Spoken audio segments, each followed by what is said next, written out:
पुणे राज्य उत्पादन शुल्क विभागानं मोठी कारवाई केलेली आहे। डिसेंबरपासून 1 कोटी रुपयांचा मुद्देमाल हा जप्त करण्यात आलेला आहे। याबाबत राज्य उत्पादन शुल्क अधीक्षक चरणसिंह राजपूत यांच्याशी बातचीत केली आहे। आमचे प्रतिनिधी अजिंक्य धायगुडे यांनी पाहूयात।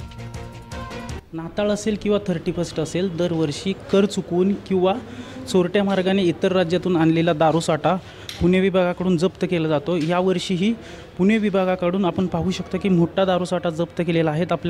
आपल्याबरोबर राज्य उत्पादन विभागाचे अधीक्षक आहेत। सर, हा दारूसाठा कुठून जप्त केलेला आहे आणि किती पैशाचा हा मुद्देमाल आहे? एक्साईज डिपार्टमेंटला काल एच विभागाला, राज्य उत्पादन शुल्क विभागाच्या एच विभागाला, त्यामध्ये निरीक्षक कटकम आणि त्यांची टीम, त्याच्यामध्ये प्रशांत दळवी आणि त्यांची टीम यांना काल बिबेवाडी परिसरामध्ये गोवा बनावटीचं मद्य येत असल्याबाबतची माहिती मिळाली होती।